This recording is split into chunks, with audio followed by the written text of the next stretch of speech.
주기도문 강의 마지막 시간입니다. 악으로부터 구원하소서라는 제목으로 하나님 말씀 증거하도록 하겠습니다. 그리스도인의 기도는 철저하게 기도자로 하여금 자기 부인하게 합니다. 다시 한번 말씀드리겠습니다. 그리스도인의 기도는 하나님께서 그리스도인에게 요구하시는 기도는 철저하게 기도자로 하여금 자기를 부인하게 한다는 것입니다. 기도를 하면 할수록 왕성했던 나의 뜻은 꺾이고 하나님의 뜻이 내 삶 가운데 펼쳐지기 때문에 그렇습니다. 기도를 하면 할수록 내 뜻은 꺾이고 하나님의 뜻이 내 삶 가운데 펼쳐지기 때문에 그리스도인의 기도는 하면 할수록 자기 부인의 자리로 가게 됩니다. 그리고 이것을 우리는 세상 사람들은 참 말도 안 된다고 생각하겠지만 내 뜻이 부인당하고 하나님의 뜻이 이루어지는 이것을 우리는 은혜라고 고백합니다. 왜 그럴까요?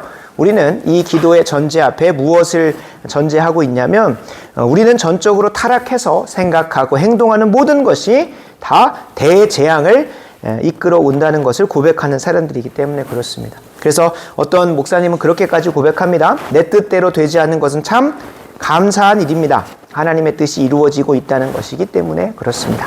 그러니까 이게 얼마나 기도의 자리 가운데서 자신의 뜻이 부인당하고 자신의 정욕과 욕심이 부인당하고 하나님의 뜻을 발견하고 하나님의 뜻에 더 가까워졌으면 이런 고백을 했겠습니까? 내 뜻대로 되지 않는 것은 참 감사한 일이다. 하나님의 뜻이 이루어지고 있다는 증거이기 때문에 그렇다는 거죠. 그래서 하나님께서는 이 기도를 통하여 우리 자신의 뜻을 꺾으시고 하나님의 뜻을 더 분별할 수 있도록 하는 자기 부인의 목적을 두시고 우리에게 기도를 허락하십니다.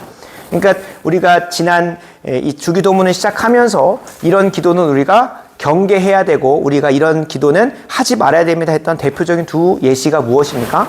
바리새인의 기도와 이방인의 기도입니다. 자기 스스로의 만족을 위해서 하는 기도, 종교적 욕심을 채우기 위한 바리새인의 기도도 아니고 더불어 자신의 욕심을 이루기 위한 이방인의 기도도 우리는 결코 아니라는 거예요. 주님께서 그리스도인들에게 새로운 피조물 된 자들에게 기도하게 하시는 것은 처음에는 내 뜻, 내 욕심, 내 정욕을 구하게 할 수 있습니다. 그러나 점점 더 주님께서 가르쳐 주신 기도대로 하다 보면 무엇을 부인하게 되어 있습니까? 내 뜻을 꺾고 하나님의 뜻을 위하여 내 입술의 고백이 내 삶이 변화되어지는 것을 이끕니다. 그래서 그리스도인의 기도는 철저하게 내 자신을 부인하게 만듭니다. 내 자신을 부인하고 끝나는 것이 아니라 거기다가 내 뜻을 비워놓고 거기다 무엇을 채워넣습니까? 하나님의 뜻을 채워넣기 시작합니다. 그래서 자기 부인이 목적이 아닙니다. 나는 죄인이오에서 끝나는 것이 아니라 하나님이 나는 죄인이오라고 고백하게 하셨다면 거기에서 멈추지 않고 주님께서 은혜로 자녀 삼으시사 하나님의 선하신 뜻대로 살게 하시는 것으로 바꾸시는 것이 최종 목적입니다. 그래서 자기 부인에서 끝나지 않고 어디로 나아가게 되냐면 구체적으로 하나님이 나의 삶 가운데 이루시고자 하는 뜻이 무엇인지를 발견하고 순종하게 하는 자리로 이끄는 것이 기도의 최종적 목적지입니다. 다시 한번 말씀드립니다. 기도는 처음에는 내 자신을 부인하게 합니다. 왜요? 내가 내 정욕대로 구하고 내 죄 가운데 구하고 내가 원하는 대로 구하기 때문에 그리고 그것을 어디로 우리를 이끌기 때문에 그렇습니까? 대재앙으로 이끌기 때문에 그렇습니다. 죄 가운데 있기 때문에 우리가 구하는 것대로 하면 사망으로 우리가 갈 수밖에 없습니다. 그래서 하나님은 우리의 뜻을 계속 꺾으십니다. 그리고 그 꺾으시는 자기 부인의 과정 속에서 자연스럽게 뭘 지게 하시냐면 하나님의 뜻을 순종하는 자리로 이끄십니다. 이걸 예수님의 기도의 표현에 따르면 자기를 부인하고 자기 십자가를 지는 삶으로 나아가게 하시는 하나님께서 우리에게 지워주시는 십자가를 지는 삶으로 이끌어 가십니다. 어떠한 과정이 우리에게 찾아옵니까? 처음에는 정욕으로 잘못 구하고 있습니다. 그때에 야고보서 4장 3절 말씀처럼 구하여도 받지 못하면 정욕으로 쓰려고 잘못 구하기 때문에 정욕으로 구하였던 것들 하나님께서 거두시는 거예요. 또 어떤 상황이 있습니까? 손에 피가 가득한 자, 죄 가운데서 하나님께 기도하는 자는 주님께서 듣지 않으신다고 말씀하세요. 이사야 1장 15절 너희가 손을 펼 때에 내가 내 눈을 너희에게서 가리고 너희가 많이 기도할지라도 내가 듣지 아니하리니 이는 너희의 손에 피가 가득합니다.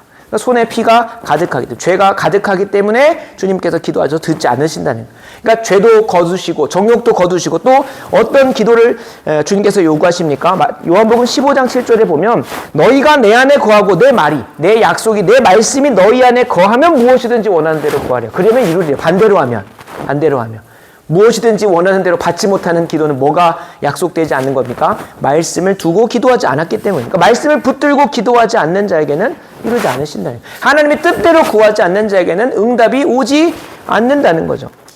그래서 하나님께서는 기도의 자리를 통하여 내 정욕, 내 죄, 내가 하나님 말씀 근거하지 않고 뜻하지 않은 대로 구하였던 것들은 다 제하시는 자기 부인과 동시다발적으로 하나님의 뜻을 향하여 기도하게 하시는 방향으로 이끌어 가십니다. 그러니까 우리가 기도가 처음에 신앙의 유아기 때는 내 욕심, 내 뜻, 내가 원하는 거 다 구할 수 있어요. 그러나 우리가 육체적으로도 우리의 자녀들이 자라가면서 어렸을 때 우리에게 요구하던 것과 이제 청소년기를 지나 성인이 되고 나면 부모의 뜻도 구하게 되고 또 여러 가지 상황들을 살펴서 이전에는 철없이 구하였던 것들을 제하고 이제는 부모님과 상의하면서 그 부모님의 뜻이 무엇일지 그것이 나에게 더 좋은 것인지를 분별해 가면서 요구하고 소원하는 것들이 바뀌어져 가는 것을 보잖아요. 그러니까 우리가 처음에 신앙이 있을 때는 우리가 기도하던 것들이 잘 응답받습니다. 근데 이제 기도가 깊어지면 깊어질수록 생각보다 내가 원하는 뜻이 응답되기보다는 오히려 그것이 좌절되어지고 부인되어지고 하나님의 뜻을 향하여 구하는 자리로 가게 돼요. 그러니까 성숙한 기도, 성숙한 그리스도인의 기도는 내 뜻을 구하는 내용보다도 하나님의 뜻이 무엇인지를 묻기 시작을 하고 하나님의 뜻이 이루어지기를 바란다는 거예요. 그 성숙한 기도의 완성형이 누구십니까? 우리의 본이 되시고 우리의 완성이 되시는 예수 그리스도의 기도가 그랬습니다. 예수 그리스도께서 겟세마네 기도 가운데 어떻게 하십니까? 자기를 부인합니다.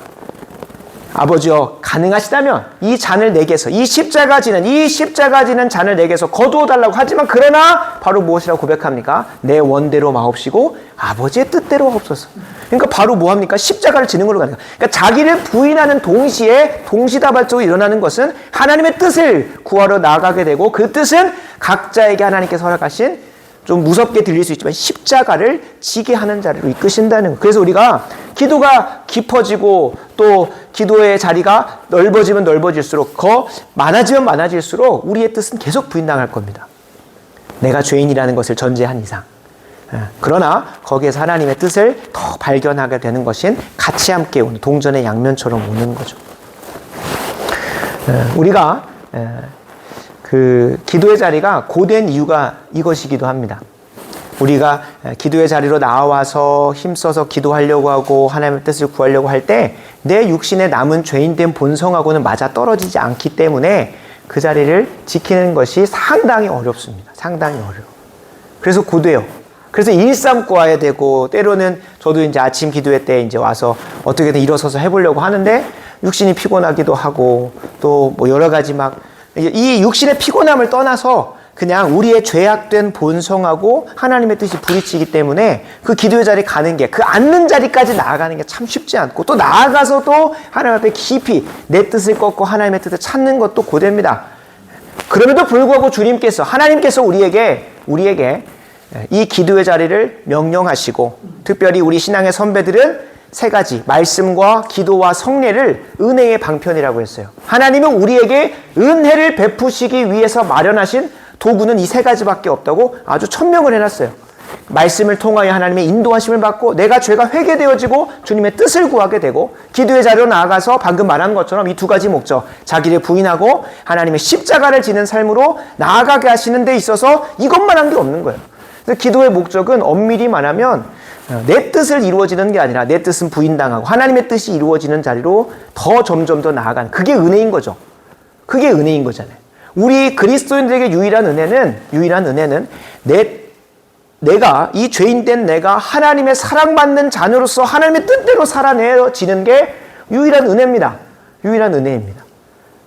원래 본질상 진노의 자녀였던 우리가 하나님을 대적하며 거역하였던 우리가 이제는 하나님의 사랑받는 자녀가 된 것도 감사한데 하나님의 뜻대로 사는 그 삶으로 나아간다는 게 이게 그 어떠한 은혜하고도 비할 수 없는 것이죠. 그래서 그 은혜를 주시기 위해서 하나님의 뜻대로 살아내게 하는 자를 이끄시기 위해서 우리에게 기도의 자리로 계속 강권하시고 이끄시는 거예요.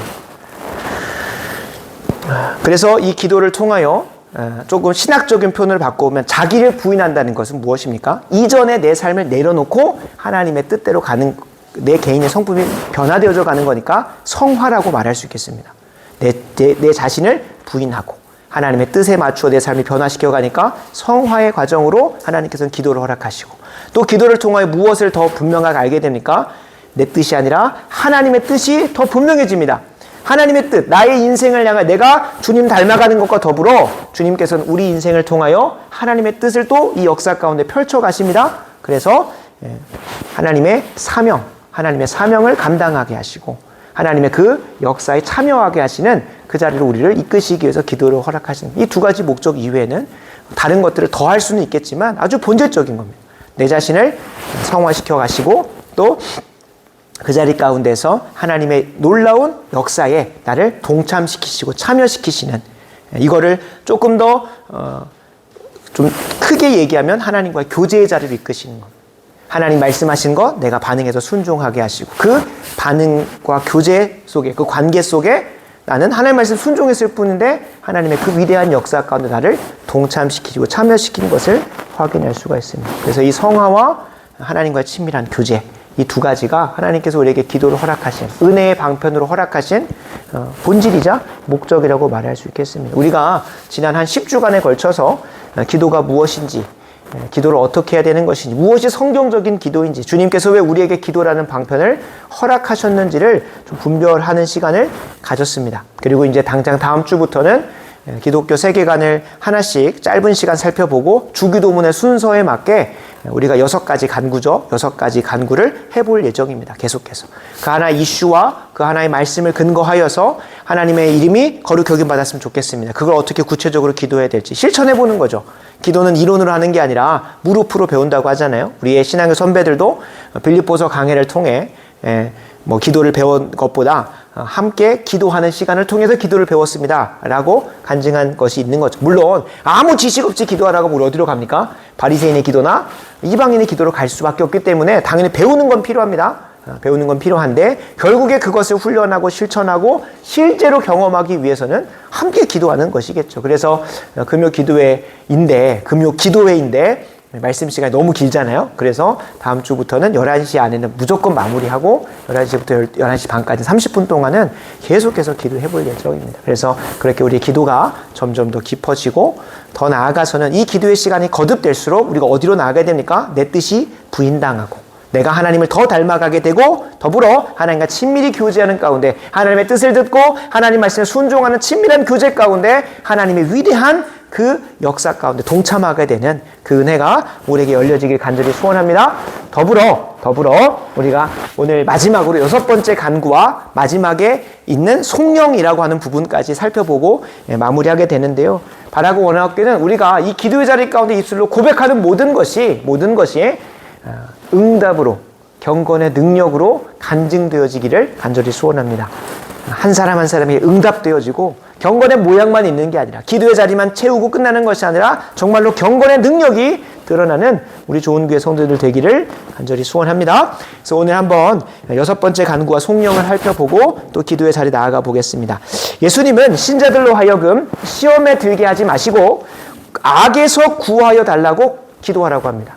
이게 이제 문장이 2개처럼 되어 있어서 2가지 간구 아니냐, 총 주기도문은 7개의 간구 아니냐고 말하기도 하는데요. 실제적으로 대부분의 신학자들이 이 시험에 들게 하지 마시고와 악에서 구해달라고 하는 것을 한 문장으로 봅니다. 하나의 간구로 봐요. 그래서 지금 찾아본 대요리 문답이나 그 다음에 하이델베르크 요리 문답서도 보면 이거를 6번째 간구다 해서 한 묶음으로 묶어둡니다. 실제로 조금 더 깊이 살펴보면 시험에 들게 하지 말라고 해달라는 것은 미래적으로 찾아올 죄와 악과 사단 마귀의 공격으로부터 우리를 보호하시고 능히 이기게 해달라는 기도입니다. 앞으로 다가올 시험, 그러니까 앞으로 내가 지금 시험에 있진 않은데 앞으로 사단 마귀가 나를 유혹하고 죄에 무너지게 하고 죄 가운데로 나아가게 하는 것에서 이기게 해달라는 예방적 차원에서의 기도라고 보시면 되겠습니다. 그러면 뒤에 이어지는 악에서 구해달라는 건 무엇이겠습니까? 신자는 이 땅에서 육신을 입고 있는 이상 사단 마귀의 공격 가운데 있을 수밖에 없습니다. 우리가 저 천상에 있는 천상의 성도들, 승리한 교회 가운데 속하여져 있는 자들이 아닌 이상 우리는 이 땅에서 끝없이 죄와 사단 마귀의 권세와 싸워갈 수밖에 없습니다. 그래서 지금 당장도 우리가 다 나누지는 못하더라도 내가 인지하든 인지하지 못하든 우리는 사단 마귀의 공격과 회방과 방해 가운데 있습니다. 그죠? 사단 마귀가 어떻게든 내 연약함을 파고 들어가지고 기도하지 못하게 하고 하나님 말씀 읽지 못하게 하고 순종하지 못하게 하고 계속 머물러 있게 만드는 차례로 나아간다는. 그래서 이것은 사단 마귀의 공격으로부터, 사단 마귀의 시험과 공격으로부터 나를 보호해 주시고, 거기서 끝나는 게 아닙니다. 수동적으로 보호하고 끝나는 것이 아니라 능동적으로는 이기고 승리하게 해달라는 간절한 기도인 거예요. 근데 이게 지금 보면 우리 첫 번째 간구였던 하나님의 이름이 거룩히 여김 받기 원합니다부터 점점 더 세부적으로 들어오죠. 한 간구가 이어져 가면서 아주 큰 하나님의 영광을 위한 것, 그것 안에서 그것을 구체적으로 실현하기 위해 하나님께서 허락하신 교회를 위한 기도, 나라를 위한 기도였죠. 그 다음에 그 교회를 위한 기도에서 교회의 지체인 내가 내 삶에 하나님의 뜻이 이루어지기를 바랍니다. 그죠? 각자에게 주신 은사와 부르심이 다 달라요. 그죠? 저는 교육의 영역 가운데 최선을 다해 달려가고 싶지만 뒤에서 서포트하고 기도할 수밖에 없어요. 언제 제가 다시 교대를 들어가가지고 임용봐가지고 하겠습니까? 그죠? 차라리 이미 지금 자라나고 있는 사람들한테 이제 교대 가서 임용도 보고 교육부 장관도 하고 이렇게 하라고 부추기면서 열심히 기도해 주는 것밖에 없죠. 그죠? 그러니까 저에게 부름받은 영역에서 하나님의 뜻이 이루어지기를 바라는 게 세 번째 간구인 거예요. 그리고 나서 그것을 충성되게 감당하는 데 있어서 오늘 하루 살아갈 말씀, 오늘 하루 일용할 하나님의 만나와 양식을 달라고 하는 것이 네 번째 간구였어요. 그죠?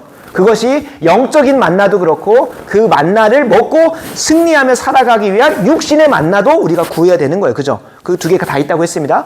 다섯 번째는 또 우리의 구체적인 삶의 현장 가운데서 우리의 죄가 용서받아지기를 구했어요. 그 다음에 우리가 죄 용서받고 나는 자유하다 끝내야 됩니까? 아닙니다. 참된 신자라고 한다면 내가 하나님 앞에 죄송스럽게 죄 지었던 것에 대해서는 용서를 구하고 더 적극적으로 어떻게 해야 됩니까? 그 죄를 이기게 해달라고, 더 이상 그 죄 가운데 빠지지 않게 해달라고 기도하죠. 그게 오늘 여섯 번째 간구인 거예요. 그러니까 이게 지금 첫 번째부터 여섯 번째까지 유기적으로 연결이 돼 있어요. 하나님의 영광, 우리가 항상 먹든지 마시든지 무엇하든지 하나님의 영광을 위해서 해야 된다고 하잖아요. 근데 그 영광에 대한 개념이 강영광 말고 영광에 대한 개념이 어디만 있습니까? 맞아, 하나님께 영광 돌립니다. 그럼 말하는 것에만 머물러 있어요. 그게 아니라 하나님의 영광을 위한다는 게 무엇일지 예수님께서 직접적으로 가르쳐주셨어요. 하나님의 나라가 임해야 된다. 그 나라가 임하는 유일한 통로로서 하나님께서 이 땅에 두신 예수님의 몸이 무엇입니까? 교회예요, 교회. 교회가 왕성해지고 그 교회의 왕성해짐 안에서 교회의 지체된 한 성도 한 성도가 부름받은 영역에 나아가서 주님 뜻대로 살아가는 걸 구했으면 더 구체적으로 계속 가는 거예요. 그래서 오늘 하루 내게 허락하신 말씀대로 순종하는 것이 엄밀히 말하면 그것이 하루하루 축적되어지는 걸 통해 하나님께 뭐가 됩니까? 영광이 되는 거죠.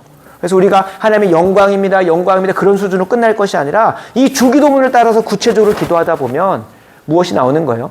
하나님의 말씀 가운데 선포된 인도하심을 내 삶에 더 구체적으로 적용해 볼 수 있는 거죠. 더 구체적으로 적용해 볼 수 있는 거예요.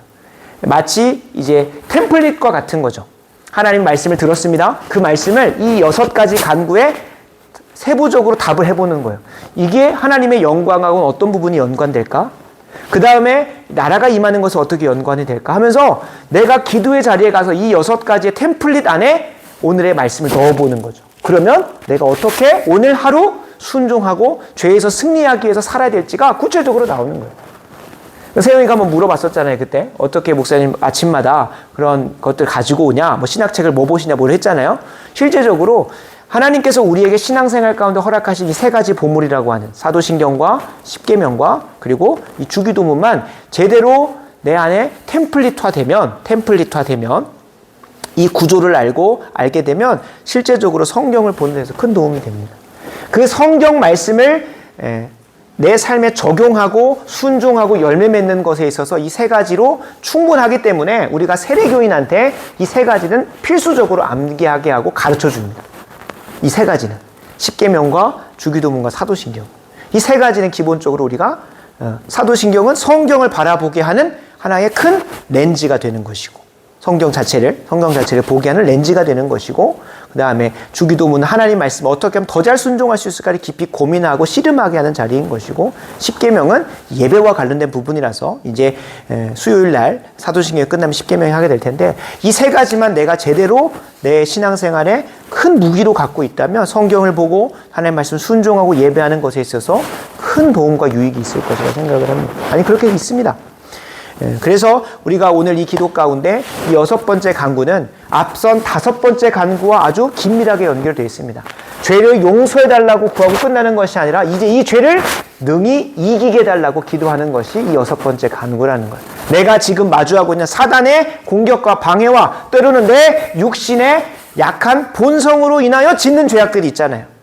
스스로가, 그죠?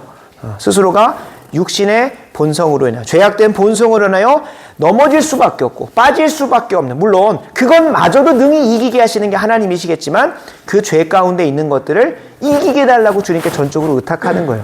다른 말로 하면 내 자신을 부인하는 거죠. 어떻게 내 자신을 부인합니까? 나는 이 죄를 이길 수 없습니다. 이 죄를 능히 이겨낼 수 없습니다. 주님 이 죄를 이길 수 있도록 도와주시옵소서라고 기도하는 거예요. 그리고 앞으로 내게 찾아올 시험들이 있겠죠? 이것은 단순히 내 개인의 죄, 앞으로 내게 이런 죄가 찾아올 것 같은데, 그게 아니라 이미 내게 찾아온 죄에 대해서는 악에서 구해달라는 기도로 힘써 싸우고, 앞으로 찾아올 시험에 대해서는 뭘로 우리가 분별할 수 있겠습니까? 성경이 우리에게 분명히 이야기하고 있습니다. 사단 마귀가 공중의 권세 잡은 자로서 우리를 죄 가운데 빠지게 하려고, 하나님으로부터 멀어지게 하려고, 미혹하고 배교하게 하고 주님으로부터 떨어지게 하려고 얼마나 힘써 공격할 것이 성경에 기록되어 있습니다. 그거를 미리 경험했었던 신앙의 선배인 존 버녀는 철로 역정을 통해서 어떻게 한 신자가 천성을 향해 가는 길 가운데 찾아오는 미혹과 배교와 수많은 공격들이 무엇인지를 구체적으로 영화와 소설로 만들어 놨잖아요. 우리가 지난 시간에 봤던 것처럼 얼마나 많은 것들이 우리가 죄 가운데 빠지게 하려고, 우리를 시험하려고 사단 마귀가 계속 갖고 옵니까? 우리의 보이지 않는 그 어떠한 마왕과 같은 존재가 그 졸개들인 귀신들을 통하여 우리에게 계속해서 공격하는 걸 봐요. 여러분, 사단 마귀는 실제합니다. 우리 안에 있는 어떤 악한 본성이 아니라 인격적으로 실제하는 존재예요.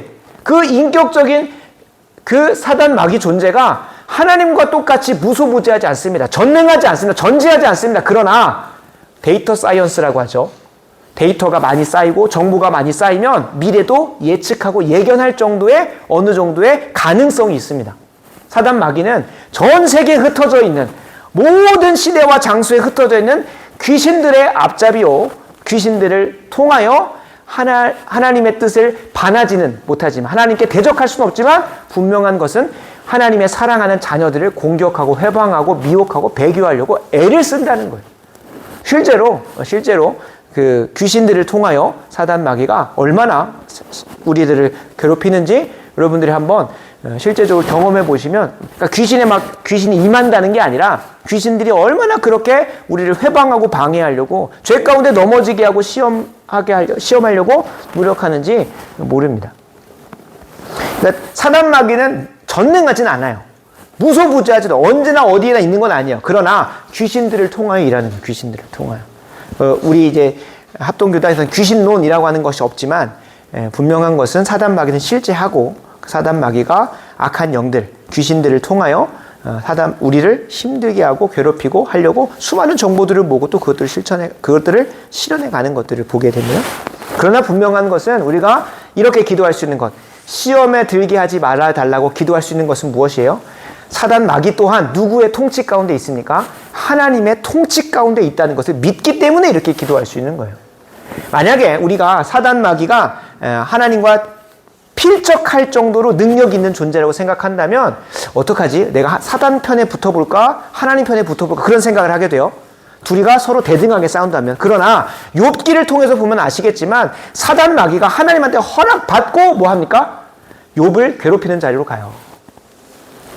왜 하나님께서 그 사단 마귀에게 욥을 괴롭힐 수 있도록, 시험할 수 있도록 허용하셨는지는 그분의 위대한 경륜과 지혜를 우리가 다 감히 판단할 수 없지만, 분명한 것은 무엇입니까? 사단 마귀, 악한 영의 권세가 하나님의 허락을 받고 우리를 괴롭힐 수 있고 시험할 수 있다는 거예요. 그래서 우리가 구하는 건 무엇입니까? 사단 마귀보다 그 위에 있는 통치 권세인 하나님에게 능히 이 시험을 이기게 해달라고, 사단 마귀를 능히 이기게 해달라고 내 자신의 능력은 부인하고 나는 전적으로 무능합니다라고 고백하고 하나님 앞에 뭐 하는 겁니까? 기도하는 거예요.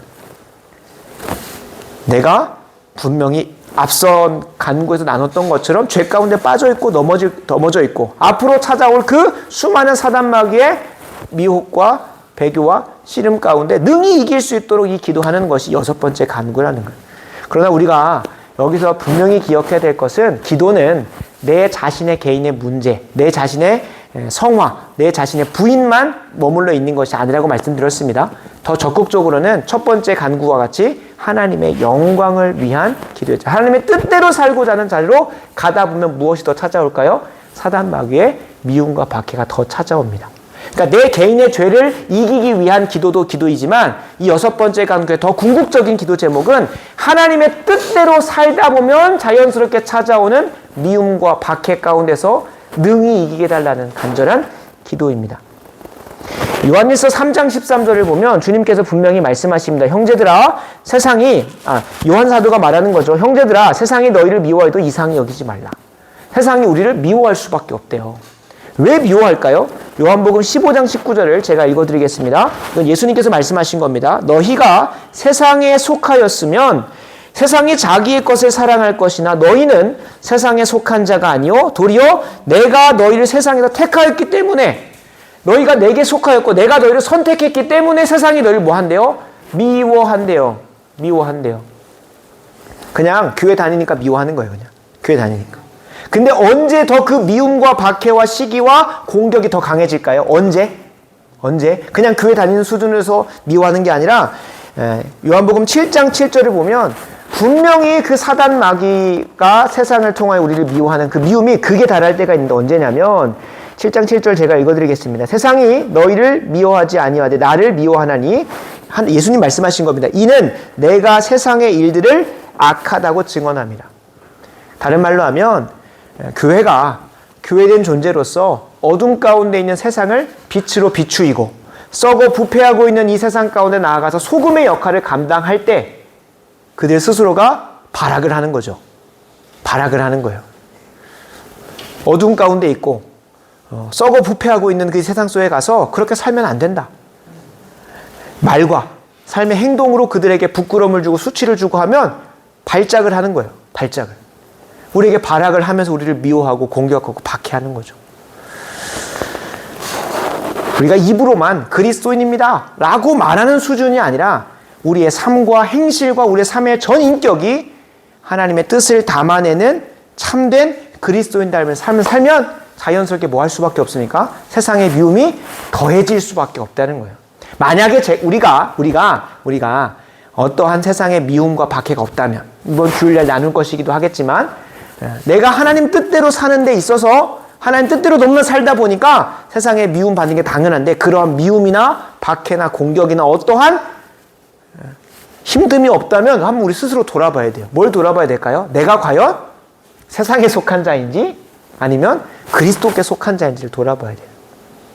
하나님 뜻대로 살다 보면 자연스럽게 세상은 우리를 뭐 할 수밖에 없다고 성경이 이야기합니까? 형제들아 세상이 너희를 미워하는 것을 이상히 여기지 말라. 왜 그럴까요? 세상은 어둠 가운데 있고 썩어 부패하고 있고 패악함 가운데 있습니다. 그러니까 하나님 뜻대로 사는 자들을 보기 싫어서라도 미워하고 심지어는 그리스도인들이 하나님의 뜻대로 사는 삶, 다른 말로 하면 십자가 지는 삶을 살면 뭐 하게 돼 있습니까? 부끄럽고 짜증나니까 발악하고 발작을 하는 거예요. 그 미움과 박해가 찾아오는 거죠. 교회를 핍박할 수밖에 없는 거예요. 그래서 내가 그런 미움과 박해와 어려움이 없다. 우리가 뭐 초대교회 때처럼 지금 예수님을 믿는다고 신앙생활을 고백하면 북한에 있는 교회나 중국 교회처럼 뭐 참수당하거나 사형을 당하거나 감옥에 가거나 하는 그런 나라의 상황은 아닙니다. 그러나 지금도 하나님 뜻대로 살고자 하는 자들은 핍박당하고 박해당하는 사람들이, 물리적 핍박과 박해당하는 사람들은 수두룩합니다. 그리고 우리들도 지금 대한민국 상황 안에서 하나님의 뜻대로 살려다 보면 부딪히고 때로는 어그러지고 심지어 하나님의 뜻대로 돌아가지 않은 세상을 향한 우리가 목소리를 내다 보면 자연스럽게 뭐가 찾아옵니까? 박해도 찾아오고 핍박도 찾아옵니다. 그래서 우리가 한번 돌아는 봐야 돼요. 나는 과연 하나님의 뜻대로 사는 것을 통하여 그것 때문에 나에게 세상의 미움과 박해가 찾아오고 있는가? 내가 너무나 이 세상에서 안일하고 평안하게 잘 살고 있는가? 그렇다면 나는 과연 하나님께 속한 자가 맞는가? 한번 돌아는 봐야겠죠. 그래서 분명한 것은 하나님의 뜻대로 사는 그리스도인들에게는 세상의 미움이 찾아올 수밖에 없어요. 그래서 뭐 하는 거예요? 악에서 구해달라고 기도하는 거예요. 그냥 내 개인의 죄의 문제를 해결해달라고 기도하는 수준이 아닌 거예요. 내 개인의 죄의 문제를 해결해달라. 그 악으로부터 나를 구원해 주시고 앞으로 찾아올 시험으로부터 나를 보호해달라는 예방적 차원에서 기도하는 수준을 넘어선다는 거예요. 왜요? 우리의 기도는 내 개인의 평안함을 위한 기도이기도 하지만 궁극적으로는 하나님의 영광, 하나님의 뜻대로 사는 삶에서 찾아오는 미움과 박해 때문에 하나님한테 이렇게 기도하는 거니까요. 이 앞에 부분이 기도가 틀렸다는 것이 아니라 그것과 더불어 우리는 이것도 구하게 돼 있다는 거죠. 하나님의 뜻대로 살다 보면 자연스럽게 내 삶 가운데 찾아오는 미움과 박해 앞에서 주님, 이 악으로부터 나를 구원하여 주시옵소서. 주님, 앞으로 사단 마귀가 내가 주님 뜻대로 살아가다 보면 자연스럽게 나를 핍박하고 박해하고 미움 가운데 둘 텐데 이것으로부터 능히 이길 수 있게 하여 주시옵소서. 라는 간절한 기도가 우리에게 터져 나온다는 거예요. 하나님을 사랑하고 이웃을 사랑하는 데 있어서 우리가 이런 유혹도 찾아옵니다. 어떤 유혹이 하나님 뜻대로 살려다 보면 이런 유혹이 찾아와요. 개인적으로는 좀 더 자자, 좀 더 눕자, 좀 더 나태하고 게으른 자로 가자라고 하면서 하나님 앞에 기도하는 자리를 타협하게 되고 단순히 내 개인의 죄가 아니라 하나님의 뜻대로 하는 순종을 위해서 나아가다 보면 저도 매주 주일마다 다음 날 일어나기가 참 무섭습니다. 새벽 4시나 4시 반에는 일어나가지고 준비해서 서울에 올라가고 새벽에 올라갔다가 자칫 잘못하면 버스가 조금 밀리면 화요일 날 집에 들어오게 되는데 그런 일정이 하루에 시작할 때부터 조금 기대가 되면서도 오늘은 집에 빨리 가. 1교시가 끝나고 나면 앞선 1교시가 끝나고 1교시가 3시간인데 그 3시간이 끝나고 나면 빨리 집에 가고 싶고 점심 먹고 나서 배가 부르고 좀 졸리면 또 집에 가고 싶고 하는 그런 마음들이 찾아와요.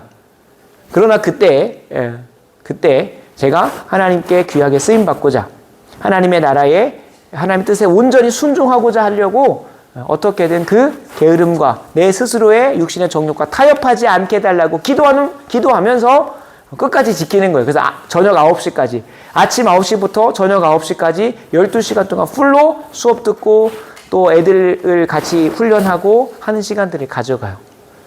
그때마다 이 기도하는 거죠. 주님, 제 개인의 정욕과 욕심과 평안함을 위해서 이 고된 삶을 포기하지 않게 해주시옵소서. 우리가 또 개인의 우리 여기 육신의 부모님들도 계시죠. 자녀를 둔 부모님들에게도 이러한 타협이 올 수 있죠. 이 패역하고 음란한 세대 가운데서 내 자녀를 기르는 데 있어서 타협하고 싶은 게 얼마나 많겠습니까?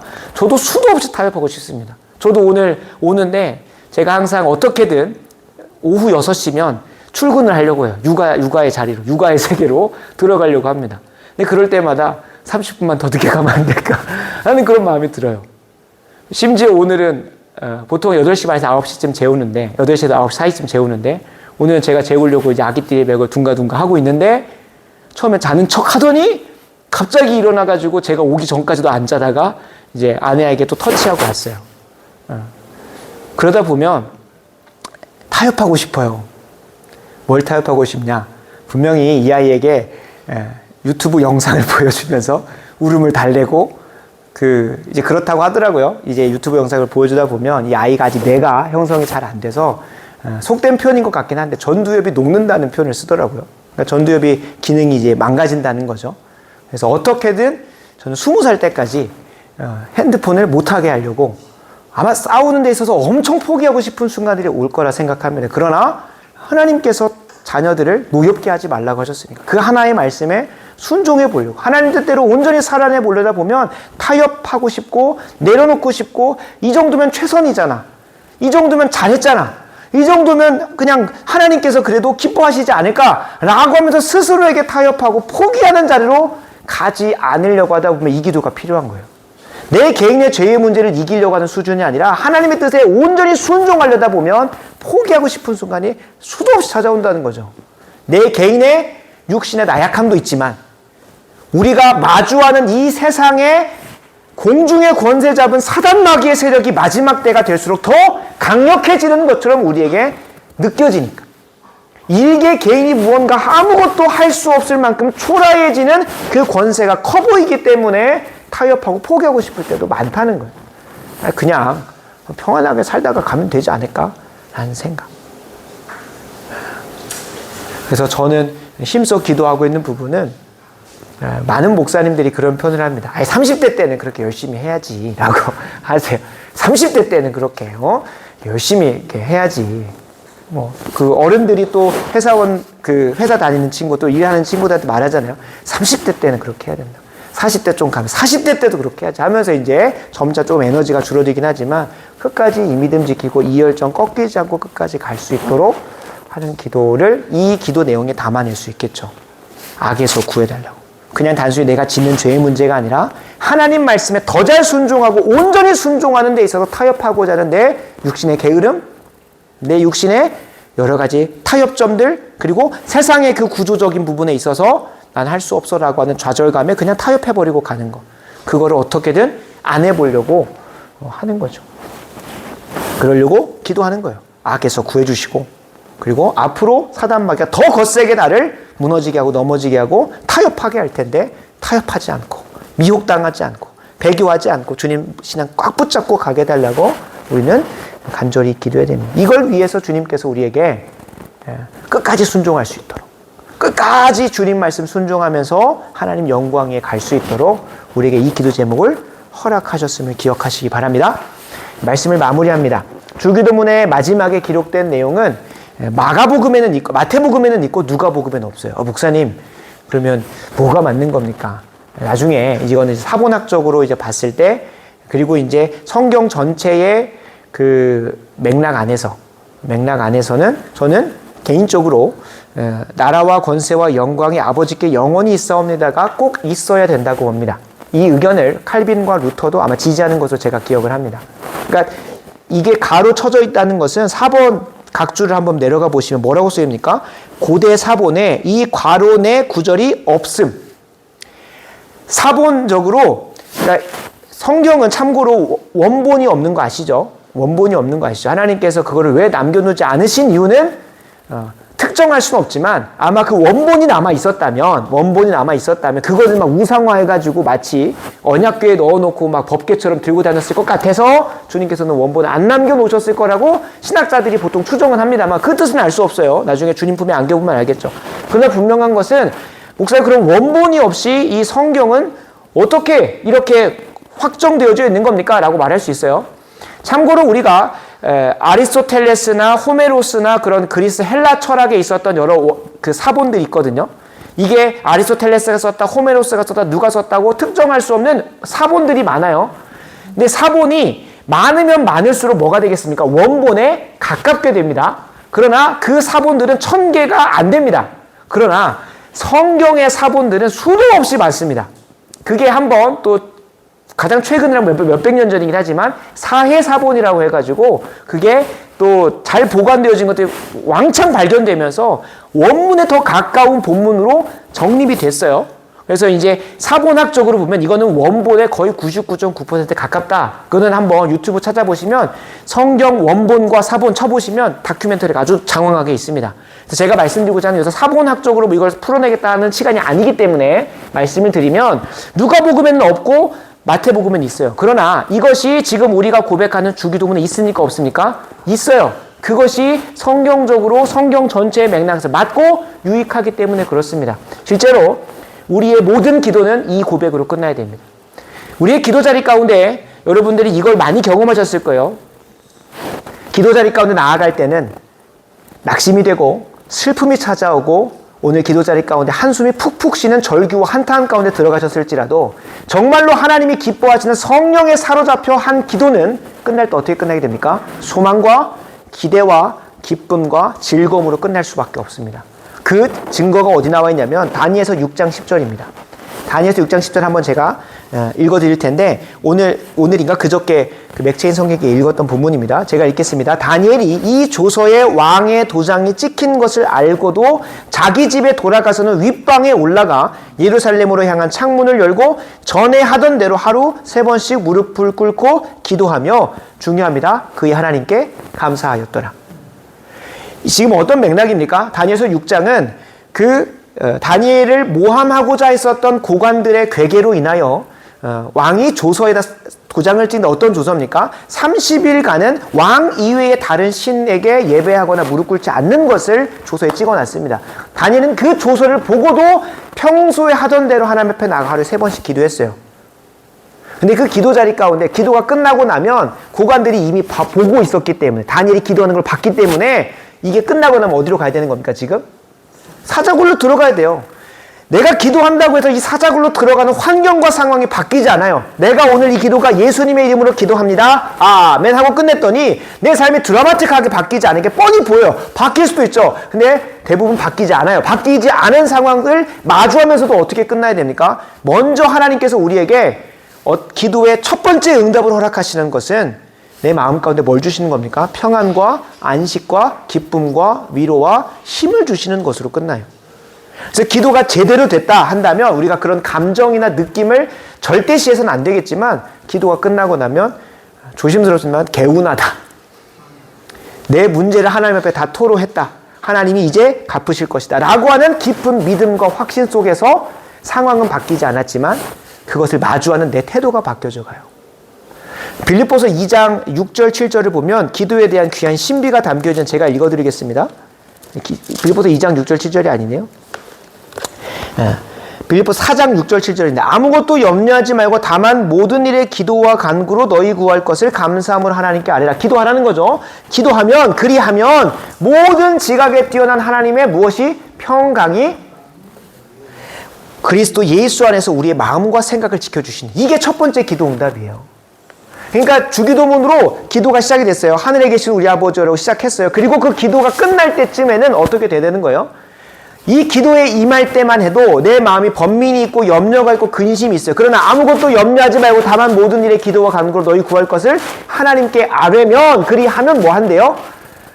모든 지각에 뛰어난 하나님의 평강이, 우리의 마음과 우리의 생각과 우리 모든 걸 다 아시는 그 하나님이 우리에게 가장 맞는 평강을 우리의 마음과 생각에 넣어주신다는 거예요. 그게 첫 번째 기도 응답이라는 거예요. 그러니까 나라와 권세와 영광이 아버지께 영원히 있겠다라고 하는 송영으로 끝나는 거예요. 나라라는 건 뭡니까? 하나님은 온 우주 만물을 통치하고 계십니다. 온 우주 만물의 통치권이 하나님께 있습니다. 권세는 뭡니까? 이 모든 권세들을 주님께서 주관하셔서 내 기도대로 응답해 주실, 하나님의 뜻이 이 땅 가운데 이루어지게 하실 수 있는 분이신 줄 믿습니다. 그리고 영광이 아버지께 있습니다. 그 모든 걸 이루심을 통하여 하나님은 홀로 영광 받으시는 분입니다 라는 걸 우리의 입술의 고백으로 먼저 드리는 거예요. 이게 어떻게 됩니까? 그냥 하라는 게 아니에요. 송영이에요. 송영. 하나님께 영광 올려드리면서 기쁨과 감사와 찬양으로 하나님께 기도를 마무리하라는 거예요. 근데 이 고백이 어떻게 나온다고요? 내가 할 수 있는 게 아니것도. 그렇게 기도했더니 성령께서 내 마음 가운데 소망과 기대와 확신을 주셔서 기도가 끝날 때쯤에는 시작할 때의 감정이 아니라 기대와 소망으로 끝나게 하신다는 거예요. 이게 하나님께서 우리에게 주신 1차적인 거예요. 다니엘이 뭐 했던 것처럼, 사자굴 앞에서도 기도가 끝날 때는 감사하면서 갔던 것처럼, 빌립보서 4장 6절 7절에 약속된 것처럼 우리의 마음 가운데 평강이 찾아오는 것으로 먼저 응답하시는 거예요. 그런 하나님은 신실하신 분이십니다. 우리 마음 가운데 그 마음을 넣어주시고 끝나는 게 아니라 우리에게 그 소망과 기대와 확신과 즐거움을 주시면, 그리고 나서 어떻게 하십니까? 이걸 실체로 경험하게 하시는 거예요. 실체로 경험하게 하시는 거예요. 나라와 권세와 영광이 아버지 하나님께 있음을 우리는 찬송으로 내 자신의 경험과 이성과 내 놓여진 환경을 다 부인하고, 내 눈에 확실하게 보이던 상황을 부인하고 하나님께 영광 올려드렸더니, 나라와 권세와 영광, 하나님께서 이 모든 기도 이미 응답하셨음을 믿습니다라고 선포하면서 기도를 마무리했더니 주님께서 뭐 하시는 겁니까? 마음 가운데 먼저 평강을 주시고 두 번째로 실체로 그걸 경험케 하시는 거예요. 그러면서 내가 부인했던 것이 도리어 어디로 가게 하십니까? 하나님의 뜻대로 가는 방향으로 더 가게 만드시는. 그러니까 기도가 계속 반복되면 반복될수록, 예수님이 가르쳐 주신 기도대로 계속 성령을 의지하여 기도하면 기도할수록 뭐가 되는 겁니까? 내 뜻은 계속 부인당하는 거예요. 그리고 하나님의 뜻만 더 왕성하게 내 삶에 경험되어지고 누려지게 되는 거예요.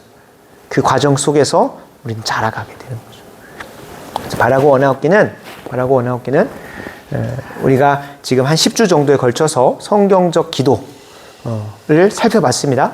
이것이 단순히 주님께서 가르쳐주신 기도래, 이렇게 하면 기도된대 라는 것이 아니라 이 기도문을 알려주시면서 그 안에 담아놓으신 하나님의 뜻과 원리와 본질대로 우리가 다음 주부터 실천해 볼 텐데, 그 은혜가 우리에게 경험되어지길 소원합니다. 항상 기도의 자리에 엎드려서 기도가 마칠 때는 오늘 하루 하나님께서 나와 함께 하시겠구나, 하나님께서 영광 받으시겠구나, 하나님의 통치가 내 삶을 다스리시겠구나 라는 것을 기대하면서 시작하시고, 그리고 그것을 실제로 하루를 마무리할 때는 하나님께 나라와 권세와 영광이 있었다라는 것들을 감사하면서 하루를 마무리하게 하시는 그 은혜가 우리 모두에게 열렸으면 좋겠습니다. 그리고 우리의 그 삶을 통하여 이 신비를 모르는 자들에게 이렇게 기도해야 된다, 이것이 진짜 하나님이 기뻐하시는 기도고 이 기도를 우리에게 허락하신 이유가 있다라는 것을 우리의 삶을 통하여 그들에게 전할 수 있는 그 놀라운 축복도 우리에게 덧입혀지길 간절히 소원합니다. 이 시간 오늘 우리에게 허락하신 기도 제목 3가지를 가지고 함께 힘써 기도하고 오늘 철야 기도회를 좀 이따 쉬었다가 2부로 나아가려고 하는데요. 이 시간 가장 먼저 처음으로 기도했으면 좋겠는 것은, 하나님께서 우리에게 기도를 허락하신 이유가 무엇이라고 했죠? 내 자신을 부인하는 거래요. 내 자신을 철저하게 부인하는 거래요. 그래서 하나님께서 이 시간 우리의 기도를 통하여 내 자신을 부인하게 하시는 것들이 있다면, 지금까지 하나님 앞에 내 뜻을 계속 내세워 왔지만 하나님께서 거절하시고 기다려, 아직은 아니야 라고 말씀하시면서 계속 상황적으로 환경적으로 거부해 오신 게 있다면, 하나님 그것을 완전히 내려놓고 하나님의 뜻만이 세워지는 내 삶이 되기를 소원합니다. 자기를 부인하고 하나님의 뜻만이 세워지는 내 인생 되기를 간절히 소원합니다. 그 기도의 목적대로 그 은혜가 우리에게 임하게 해달라고 간절히 이 시간 가장 먼저 각자에게 하나님께서 부인케 하시는 게 있을 겁니다. 특별히 저에게는 이제 단 6개월 만에 막 부흥을 일으키고 막 그런 걸 하고 싶었던 그런 마음의 욕심들을 내려놓게 하셨습니다. 그러나 하나님께서 어떤 문을 열고 계시죠? 어저께 전주장학숙에 가서도 또 사관님하고 깊이 교제하면서 또 그 전도할 문이 열릴 수 있는 좁은 문을 보았고, 다음 주 금요일 날 가서 한 2시간 정도 그들에게 떡볶이와 어묵 그리고 아이스크림을 나누면서 또 많은 친구들이 깊이 대화하고 교제할 수 있는 시간들이 열리는 것을 보면서, 하나님이 결코 내 뜻만 부인하게 하시고 끝나시는 것이 아니라 거기에서 하나님의 뜻이 드러나게 하시는구나를 경험하게 하셨습니다. 그래서 우리가 한번 그걸 돌아봤으면 좋겠습니다. 그걸 한번 돌아봤으면 좋겠어요. 내가 내 뜻이 너무 강성해서 하나님 뜻이 가려진 것은 없었는지, 하나님 이걸 부인하겠습니다, 이걸 내려놓겠습니다, 그거를 밝히 보여주시옵소서. 이 시간 같이 함께 먼저 기도의 본질대로 내 자신을 부인하는, 내 뜻을 꺾는 기도의 시간 먼저 갖도록 하겠습니다. 마무리 기도하겠습니다. 아버지 하나님 감사합니다. 하나님 지난 10주간 성경적으로 주님께서 가르쳐 주신 기도가 무엇인지를 깊이 고민하게 하시고 씨름케 하시고 가르쳐 주신 것 감사합니다. 이제 실천하게 하여 주시옵소서. 아는 것이 우리를 구원하지 않습니다. 그것의 실체는 열매가 우리를 구원합니다. 예수 그리스도에 관한 복음에 대해서 안다고 하여 그것이 천국으로 인도하는 것이 아니라, 하나님 복음을 아는 자들이, 하나님을 참되게 아는 자들이 그 능력을, 그 응답을 경험하게 될 줄로 믿습니다. 하나님, 우리가 다음 주부터 기독교 세계관을 살펴보고 현대사회를 바라보면서 주님 가르쳐 주신 기도대로 성령을 의지하여 성부 하나님 아버지 앞에 기도할 때에 우리의 기도가 하늘에 상달되게 하시고, 마치 다니엘이 하나님 앞에 무릎을 꿇어 엎드려 기도할 때마다 가브리엘 천사를 통하여 응답 주시고 도와주시고 또한 세상 세밀히 가르쳐 줬던 것처럼 우리에게도 나라와 권세와 영광이 아버지께 있음을 우리의 심령에서만 경험하고 끝나는 것이 아니라 나의 삶의 모든 구체적인 현장 속에서 경험하고 간증하고 드러낼 수 있도록 도와주시옵소서. 경건의 모양만 있는 자 없게 하시고 하나님의 나라가 말에만 있는 자 없게 하여 주시옵소서. 능력으로 경험케 되게 하시고 경건의 능력으로 드러나는 우리 좋은 교회 성도들 낼 수 있도록 우리의 기도를 거듭나게 하여 주시옵소서. 모든 것 주님께 의탁합니다. 우리 구주 되시는 예수님의 이름으로 간절히 기도합나이다. 아멘. 아멘.